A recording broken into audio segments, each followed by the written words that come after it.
4월 3일 정전 시장입니다. 뉴욕 증시는 3대 지수 모두 1%대 하락이 나왔습니다. 오늘 시장의 하락의 원인은 크게 두 가지로 볼 수 있는데, 자, 우선 테슬라의 차량 인도 대수가 전년 대비 8% 하락한 38만 대에 그쳤습니다. 이게 시장 예상치보다 하회를 했고요. 그리고 최근에 이 테슬라의 지속적인 목표가 하향, 이런 것들도 전체적인 증시에 좀 영향을 크게 주고 있다. 왜냐면 여러분들 테슬라는 시장을 선도하는 선두업체지 않습니까? 중국에 여전히 전 세계적으로 전기차 시장을 많이 판매되고 있지만은 그건 중국 내수적인 이야기고, 글로벌 시장으로서는 테슬라가 아직도 판매 대수가 워낙에 높은 수준인데, 이런 테슬라의 판매 대수가 낮아진다는 것은 전기차 시장의 약세 아니면 전기차 시장의 이 피크아웃을 우려하게 되는 거고, 그 피크아웃들이 2차 전지라든가 전기차 완성차 업종들의 추가적인 리스크로 잠재될 수 있다. 왜냐면 여러분들 전기차 시장으로 전환을 하기 위해서 내연기관 차들이 2020년부터 2023년도까지 엄청나게 많은 투자를 했단 말이에요. 배터리 공장 짓고 라인 증설하고 원자재 새로 개발하기 위해서 투자하고 R&D 비용 지불했는데 전기차가 안 팔려. 이게 돼버리게 되면은 이 매몰 비용이 빨리 회수되는 시간이 길어질수록 재무제표에 또 영향을 줄 수 있기 때문에 테슬라의 부진은 완성차 포함한 전기차 스타트업까지 크게 시장을 흔들 수 있다. 오늘 루시드, 리비안, 다 앨범할 전기차 관련된 그 업종들이 다 떨어졌어요. 그렇기 때문에 테슬라의 부진이 길어지는 것도 뉴욕 증시를 흔들 수 있는 영향이 될 수 있다는 점들. 여러분들 테슬라가 하락하게 되면 오늘 우리나라 또 에코프로비안, 금양 이런 종목들이 흔들릴 수 있죠. 이런 것들도 좀 부담스럽게 시장에 작용할 수 있다는 점들까지 좀 체크하시면 될 것 같고, 뉴욕 증시는 대체로 하락폭이 나왔는데, 두 번째 시장을 흔든 원인이 금리 인하에 대한 시점이죠. 오늘부터 정말 많은 연준 인사들의 발언이 시작되고 있습니다. 근데 발언들이 많이 나왔는데, 대체로 올해 세 차례 금리 인하는 할 수 있다. 근데 이게 약속은 아니다. 그러니까 지금 금리 인하는 한다라는 것들이 전제가 나왔습니다. 오늘 메리 데일리, 로레타, 이게 전부 다 로레타 메스터 이렇게 다 이게 금리 인하에 대해서 이야기를 했는데, 이게 확정적으로 언제 하겠다는 발언이 없어요. 그런 것들이 또 시장에서 금리 인하에 대한 이런 시장의 전망치를 계속적으로 뒤로 밀리게 되는 상황이고, 자, 여러분들 금리 인하가 미뤄지면은 왜 주식시장이 떨어지냐? 정말 많이 설명해 드렸지만 간단합니다. 성장주들은 보통 은행에서 돈을 빌리거나 채권을 발행하게 되는데, 거기에 대한 이자 비용들이 늘어나게 되는 거죠. 이런 것들도 있고, 그리고 소비도 마찬가지입니다. 자, 우리나라만 생각하더라도 전체 자산의 70%가 부동산에 묶여 있는데, 현금으로 다 부동산 산 사람들 거의 없잖아요. 그러면 금리가 높을수록 부동산이라던가 아니면 자동차를 또 대출받아서 사기 때문에 자동차에 대한 대출 이자 비용이 늘어납니다. 그럼 소비가 줄어들겠죠. 그러니까 기업의 영업이익률이 하락하게 되고 소비가 줄어들 수밖에 없는 상황이 오기 때문에 금리가 높게 되면은 전체적으로 기업들의 악재가 될 수밖에 없다. 너무 쉽게 설명드렸죠. 그렇기 때문에 이 금리가 빨리 인하가 돼야지 개인들도 본인이 쓸 수 있는 이 비용, 사회적 비용이 더 증가하게 되는 거고, 기업들도 은행에 대한 이자 비용이 줄어들기 때문에 더욱더 다양한 제품군이라든가 아니면 R&D 산업에 확대를 한다든가 아니면 그냥 단기적으로 나갈 수 있는 매출액에 대한 개선을 좀 기대할 수 있기 때문에 이런 것들이 다 금리에 영향을 줄 수 있다. 근데 지금 금리에 대한 확정적인 반응이 없기 때문에 올해 3회 한다 그러면은, 지금 보시면은 올해 지금 남아있는 연준 인사들의 통화정책이 5번밖에 안 남았어요. 5월 동결까지 확정이기 때문에. 그러면 6월, 7월, 9월, 10일, 12월인데 이 5번 중에 3번을 또 금리 인하한다? 이렇게 되면 확률적으로 여러분들 또 이상해지죠, 살짝. 그래서 계속적으로 최근에 나오는 게 최소 금리 인하 확률이 3번이 아니고 1번, 2번 할 수 있다. 이런 것들이 좀 시장의 전망치가 올라가게 되면서 전체적인 시장의 약세가 이뤄지고 있다는 점들까지. 물론 여기에 최근에 러시아, 우크라이나, 이스라엘과 하마스 중동 리스크는 덤입니다. 덤. 이 전쟁 리스크는 이미 러시아, 우크라이나는 3년 차고요. 이스라엘, 하마스가 여러분들 벌써 지금 거의 반년이 넘어가고 있습니다. 반년이 돼가고 있어요. 이 전쟁 리스크가 이어진 지가. 그렇기 때문에 굉장히 장기화되고 있다. 그래서 오늘 전체적으로 뉴욕 증시 종목들도 상승 종목들이 많이 없죠. 하락이 나왔다. 다만 다행인 점은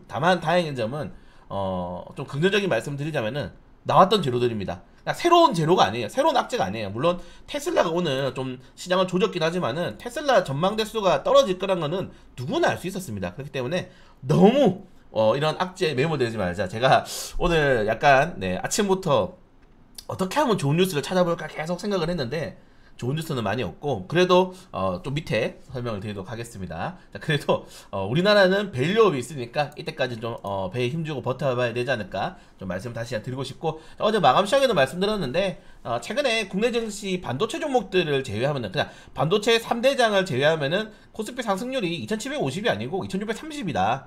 네, 이거 다들 피부로 느끼고 계시죠? 내 주식만 안 가잖아요. 지금 삼성전자, SK에서 3위반도체 빼고 가는 거 없어요. 그렇기 때문에 조정이 나오고 있고 어제는 특히 제약바이오 종목들이 많이 떨어졌는데 이 제약바이오도 금리에 크게 영향을 미치는 기업이죠. R&D 투자를 많이 해야 되기 때문에 많이 미치는데 어제 악재가 크게 터졌죠. 네, 삼천단 제약 악재가 터졌고 네, 박셀바이오 여러분들 이런 것도 손 좀 대지 마세요. 사고 친 종목은 손대지 마세요. 박셀바이오 이런 거 미승인 약을 투여하는 게 말이 됩니까? 임상 이상에서 실제로 임상하는 사람들이 환자들입니다, 여러분들. 환자가 혹시라도 부정이 일어나가지고 뭐 돌아가시거나 하면 어떻게 돌이킬 수가 없어요. 옛날에 박셀바이오가 사고를 많이 친 주식이지 않습니까? 역시 제약바이오 종목들은 여러분들의 투자 레벨이 높지 않으면은 건들지 말자. 네, 다시 말씀을 드리고 싶고요. 자, 외국인 직접 투자 우리 선배님들의 좋은 모습도 이어지고 있다. 우리도 빨리 여러분들 제발 국내 주식으로 돈 벌어야지라고 생각하지 마세요. 국내 주식을 잘 정리해서 내가 물린 주식 잘 정리해서 빨리 외국 주식으로 넘어가자가 여러분들의 기본적인 이 주식에 대한 그 전제가 깔려 있어야 됩니다. 우리나라 주식은 하는 게 아니에요. 나도 물려 있는 거 후회하고 있어요. 오늘 올해 초반에 제가 물린 주식도 많이 올랐는데 그때 그냥 다 팔고 미국으로 갈 거를 더 올라간다고 또 기대하다가 또 조정 나오더라고요, 최근에. 그래서 저도 제가 물린 주식도 조금만 오르면은 다 정리하고 그냥 미국 주식 갈 거예요. 그래서 여러분들도 한국 주식은 탈출이 답이다. 아니면 한국 주식 투자하고 싶어 하시는 분들은 코스피 200 종목 중에서도 네, 200 종목 중에서도 네, 삼성전자 관련된 종목들만 사셔라. 이렇게 좀 말씀을 다시 한번 더 드리고 싶습니다. 자, 그리고 상장 폐지 시즌이 뭐 다가오고 있죠. 이제 5월까지 상장 폐지 시즌이 지속되는데 어제 뭐 태양건설 회사채가 네, 부도가 확정이 되게 되면서 태양건설 포함한 다른 종목들의 상장 폐지 종목이 늘어나고 있는데 이게 뭐가 문제냐면 여러분들 상장 폐지가 종목이 계속 늘어나고 있어요. 이거는 어떤 걸 뜻하냐면은 금감원 거래소가 일을 더럽게 못한다는 겁니다. 그냥 말도 안 되는 종목들을 상장을 시켜놓고서는 관리를 안 한다는 거죠.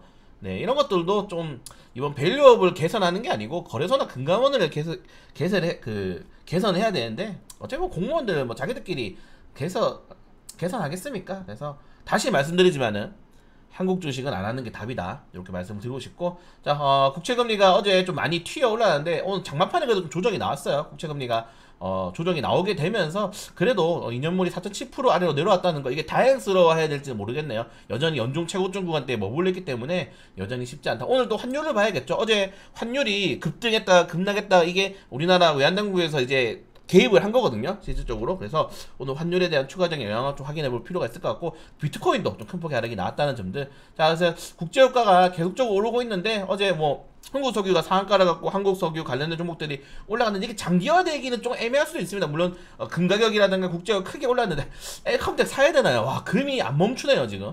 네, 안 멈춥니다. 엘컴텍 어제도 제가 엘컴텍 흥국석유 사야 되나 하다가 놓쳤는데 오늘 엘컴텍 한번 계속적으로 지켜보도록 하겠습니다. 자, 아무튼 이게 뭘 말씀드리고 싶냐면은 전자리스크라든가 이런 것들이 장기화되고 있는 상황에서 네, 이게 테마주로 들어가기에는 약간 좀 부담스럽다. 네, 이게 예전에 정말 전쟁이 처음 이스라엘 하마스 터졌을 때 그때 기억나시죠 여러분들? 막 해운주 이런 해운주 물류선 관련 테마주도 막 2연상씩 가고 그랬잖아요. 근데 그 정도의 파급력은 아니다. 이렇게 좀 말씀을 드리고 싶고 다만 여기서 이제 뭐 이란이 핵이라던가 아니면은 이스라엘이 그냥 어제 제가 말씀드렸다시피 채팅방에 이 군사 관련된 커뮤니티 많이 돌아봤는데 이스라엘이 지금 이란의 핵시설을 타격할 수 있다 이런 루머들이 계속 나오고 있더라고요. 그러니까 장기적으로는 이란이 지금 정쟁을 계속적으로 확대를 하는 것도 이란의 이스라엘이 이란의 핵시설에 대한 좀 어느 정도의 규제를 제한을 좀 하고 싶다라고 이야기가 나오는 거기 때문에 여기서 가면 이제 이란의 핵 관련된 발언이 나온다. 이란 입장에서 그렇게 되면은 그때 다시 전쟁 관련 테마주가 정말 크게 튀어오를 수 있다는 점들까지 좀 확인해 보시면 될 것 같고 단기적으로 접근하기는 나쁘지 않지만은 이게 중장기적으로 예전처럼 파급력은 아니기 때문에 전쟁 관련 테마주들은 조금 수급을 확인하고 대응할 필요가 있을 것 같습니다. 자, 그리고 무디스에서 미국 사무실 공식력 그러니까 지금 여러분들 우리한테 필요한 거는 배드 뉴스가 필요해요. 안 좋은 뉴스가 나야지 금리를 인하합니다. 근데 미국은 좋은 뉴스밖에 없어. 여전히 미국 실업률 4%대 완전 고용. 그러니까 미국 완전 고용이에요. 실업자가 없어요, 실업자가. 그래서 미국에 대한 안 좋은 지표가 계속적으로 나와야지 좋다. 그리고 뱅크 오브 아메리카가 제2의 AI 물결 탈종목이었는데 이게 웃긴 게 결국에는 네, 그냥 기존에 나왔던 뭐 AMD라든가 네, 슈퍼컴퓨터 이런 것들이에요. 그냥 인공지능 관련 테마주 사라. 이렇게 좀 말씀을 다시 한번 더 드리고 싶고요. 네, 그리고 미국이 이스라엘에 대해서 예, 정말 이때까지 지원했던 그 어떠한 규모보다 높은 규모의 무기 판매와 지원을 승인을 했다고 합니다. 이게 결론적으로는 미국과 이스라엘은 한편이죠. 여러분들 유대교 관련돼서 열심히 묶여 있지 않습니까? 그래서 전쟁이 종료될 일은 없다. 이런 것들은 국내 증시에는 그렇게 크게 네, 메리트가 있는 상황은 아니라는 점들 체크하시면 되고, 이것 때문에 제가 오늘 새벽부터 이란을 계속 쳤거든요. 근데 아직 이란이 행동적으로 나오지 않았다. 이런 것도 좀 다행일 수가 있겠죠. 네, 그걸 제외하고는 네, 오늘 밸류업 관련해가지고 좀 굉장한 이슈가 있는데 15일날 삼성, LG 등이랑 이제 이복현 금감원장이랑 이제 회동을 하게 되면서 좀 밸류업 프로그램에 대한 기대감을 커질 수 있다. 우리가 지금 믿고 있는 게 뭡니까, 여러분들? 그래도 삼성을 외국인들이 산다. 그래도 5월달에 밸류업 있다. 요거거든요. 그래서 5월달까지는 좀 그래도 긍정적인 전망을 좀 가져야 되지 않나. 왜냐면은 금리 인하가 아무리 밀어줘도 결국 한다잖아요. 네, 결국 하는 거기 때문에 거기에 대한 이 트리거가 중요한 거다. 예, 트리거가 중요한 거지. 금리 인하가 뭐 안 하는 건 아니기 때문에 그런 것도 좀 지켜볼 필요가 있을 것 같고, 네, 개별적인 종목 이슈들 하나씩 좀 보시면은 좋을 것 같습니다. 2차전지 종목들이 쉽지 않아요. 오늘 2차전지 종목들 네, 좀 조심해야 될 필요가 있다는 점들까지 말씀을 드리도록 하겠습니다. 네, 오늘 개별적인 종목 이슈들 하나씩 좀 보시면 좋을 것 같고, 유황량에 대해서 대신증권이 목표가 36%. 이게 맞나 싶기도 한데 요한형이 워낙 좋아하는 주식이라서 그렇게 됐으면 좋겠습니다. 자, 그리고 오늘 목표가 하향 리포트 보이시나요? 네, 이 목표가 하향 리포트들이 어마어마하게 많습니다. 그래서 여러분들 제가 계속적으로 모아드릴 테니까 보유하신 종목도 목표가 하향 종목도 이슈 나온다 라면은 좀 잘 한번 확인해 보실 필요가 있을 것 같다. 네, 이 정도까지 보시면서 오늘 네, 큰 일정은 없습니다. 고용지표 수금까지 이제 미국 고용지표 발표가 되고, 그 제외하고는 오늘 IMBDX 네, 신규 상장 이슈 있다는 것들 잘 확인하면서 항상 신규 상장 종목은 뭐다? 시초가매도 명심하시고, 자, 오늘도 힘들었습니다. 네, 힘든데 잘 헤쳐나갈 수 있도록 네, 파이팅 해보겠습니다.